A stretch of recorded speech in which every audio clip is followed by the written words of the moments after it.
Let's also welcome on board then Deven Choksey, who's joining in on the show. Deven, good to have you. It's been a pretty momentous year when we look at the real estate space. Just yesterday, DLS saying that they're selling flats worth 7,200 crore rupees.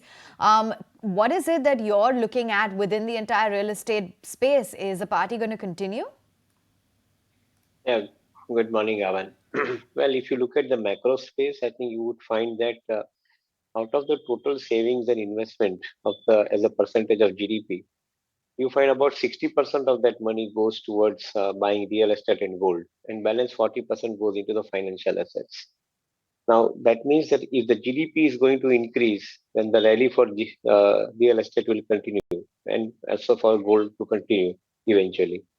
That is how I think one can simply summarize, given the kind of data that you have. On the other side, with more amount of money in the hands of the consumer, he is going to first buy houses and bigger houses. And that is where probably I think money is being spent today at this point of time in metros and even in ACT, BCTs as well.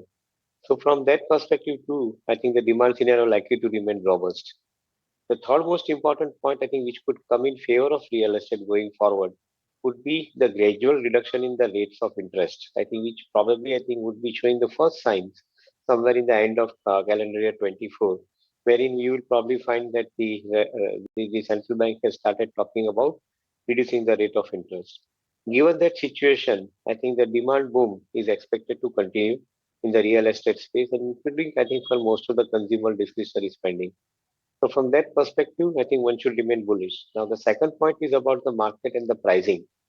I guess I think the market has already factored in FY26 earnings, I think, for most of the real estate companies, which means I think we are running far more ahead, I think, as far as the outlook on the earning is concerned. And that is an area where one will have to be a little bit watchful about. Because for some reason, if the market trips at this point of time, it does not look like, but if for some reason, if it trips, then possibility of, I think, a downside would be there in this stock. And that is the time when you could possibly enter into some of the real estate counters. But as of now, the safer bet would be to stay with the NBFC companies who are funding the real estate. Let's talk about specifics of Bajaj Auto for a minute in terms of the buyback. It's not a big buyback. It may be at a premium, but it is not a very big buyback. So if you're a retail investor, Deven Bhai, you're not going to get any big money or anything big in terms of if you tender your shares. And I think you are spot on. It's a 4,000 crore and a market cap of 2 lakh crores, so which is 2%. So frankly speaking, out of your portfolio, I think you're only going to get 2% of the shares. Theoretically, I think you're going to get 2% of your shares accepted under the buyback. And that's where probably I think is all game about. I don't think that I think this is going to create any major difference. In fact, those who have remained invested in Bajaj Auto, for them, I think it is a good, convincing story. Largely because of the fact that the company has always been distributing dividend, which is again equal to 2% yield.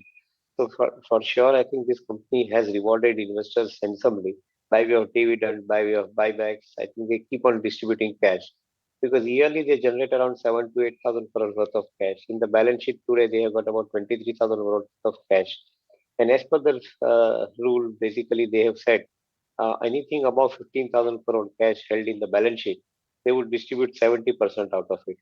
So I think if you are counting it, then possibly this 4,000 crore of buyback is the first lot that they're distributing. The second lot would be by way of dividend going forward. So for investors, I think it's a money-making machine for sure because I think cash is coming back into the books. But otherwise, you are absolutely right. I think this buyback is not something that one would get excited about. Buy shares at current level from the market, which is 40% cheaper than yesterday's price, and get the money out of it because that is not going to be the proposition. Maybe the stock price will go up in the interim period for sure, given the kind of 10,000 crore market they've set. But that's okay. I think that is for the traders to make money at this point of time. Stay with us, Deven. Let's put. सबका समय आता है. इन दोनों share का समय कब आएगा? So let's look at it from a fundamental point of view first, and then probably I can look at how exactly these possibilities can be made available, I think, in the marketplace. Many times we have seen that the companies, they for years, they don't do anything as far as the stock price is concerned. And thereafter, they end up giving you appreciation in weeks. Well, I think in case of HDFC Bank as well as in Reliance, if carefully we study the pattern of how exactly the business is growing, every 4 years, I think the balance sheet is getting doubled. Now, this is something which is phenomenal because I think this kind of growth engine on such a large balance sheet is extraordinary as far as I think the investors' wealth creation aspect is concerned.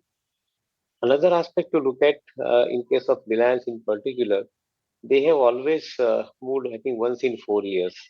So, suppose if they moved in 2020-21 financial year, I guess I think the time will be now for the stock to move up. Why it is once in a 4 year? Interesting pattern to study. Because every time I think this company takes money from investors and puts money into the capital expansion, after 4 years the projects gets completed and thereafter the reward time starts for this company. But till the time capex gets over, I guess I think the company is underperforming as far as the stock price is concerned. And that is the time when investors normally end up accumulating this stock to get this kind of return. We are seeing this possibility even this time around when the renewables getting started in 24-25, and that is where probably I think the first time you will see the signs of getting some values unlocking at some point of time. Along with that, I think the other businesses are continuing. The geo platform business is continuing. The retail business is continuing. Both of them are growing at a steady pace of around 20%. So that is equally, I think, interesting to observe. In my viewpoint, maybe it's worth a wait if we are going to get the return out of it in one single year after waiting for 3 years.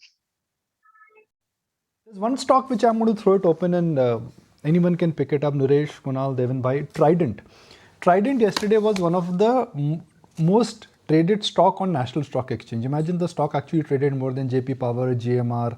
There was a block deal, but the stock did exceptionally well. One day change 18%.